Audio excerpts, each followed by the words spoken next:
ચીકુએ ખુરશી ઉપર કૂદતા બૂમ પાડી, ઘરમાં ઉંદર છે.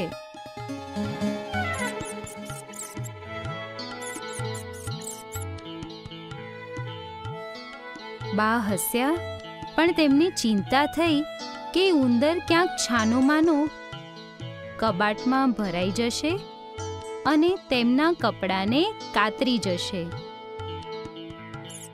ચીકુએ તેનું નામ ઉંદરભાઈ પાડ્યું અને કહ્યું, તે નાનો છે પણ જાડિયો છે.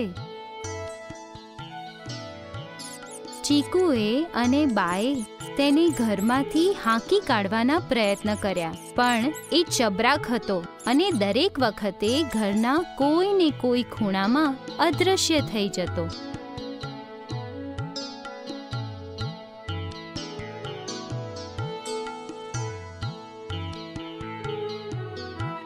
ચીકુએ કહ્યું, ઉંદરભાઈ સાહસિક પ્રાણી છે. એ ચાલાક અને ઝડપી છે અને સર્કસના દાવ કરનારાની જેમ કબાટ પરથી સિંક પર અને ત્યાંથી જમીન પર કૂદકા મારી શકે છે. ઉંદરભાઈ ઘણીવાર ખોરાકના ટુકડાઓ જમીન પર વેરવિખેર કરતા અને જ્યારે બા જોતા કે તેણે કાગળ, કાપડ અને ખોરાકને કાતરી નાખ્યા છે, ત્યારે તે બહુ જ ગુસ્સે થઈ જતા.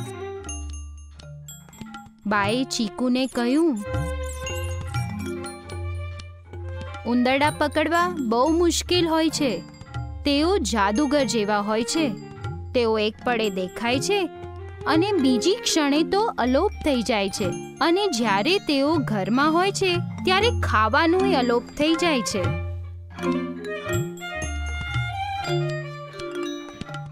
આટલું નાનકડું પ્રાણી આપણા જીવનને કેવું તોફાન ભર્યું કરી દે છે, એ નવાઈની વાત છે.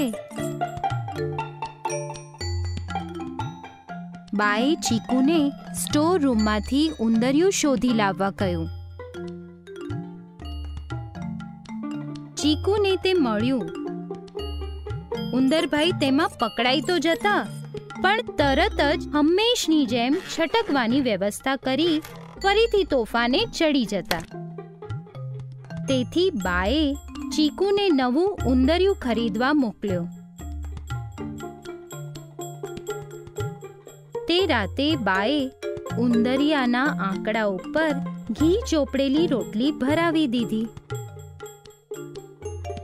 જેની સુગંધ ઉંદરભાઈને રોકી જ ન શકી. આ વખતે ઉંદરભાઈ બરાબર ના સપડાયા અને છટકી જ ન શક્યા. બીજે દિવસે સવારે ચીકુએ ઉંદરિયામાં જોયું અને બાને બોલાવીને કહ્યું, ઉંદરભાઈ તો આખી રોટલી ખાઈ ગયા છે અને એટલા બધા જાડિયા પાડિયા થઈ ગયા છે કે એમનાથી પાંજરાની બહાર નીકળાય તેમ જ નથી. ચીકુ અને બાએ પાંજરામાં જોયું. તેમને જ્યારે ઉંદરભાઈને પોતાની તરફ કાળી ચળકતી ગોળ નિર્દોષ આંખોથી તાકી રહેલા જોયા, ત્યારે તેમનામાં દયાભાવ જાગ્યો. પળવાર તો બાએ અને ચીકુએ ઉંદરભાઈને છોડી દેવાનું વિચાર્યું, પણ પછી તેમ ન કરવાનો નિર્ણય કર્યો. બા અને ચીકુ મન મક્કમ કરી ઉંદરિયાને બગીચામાં લઈ ગયા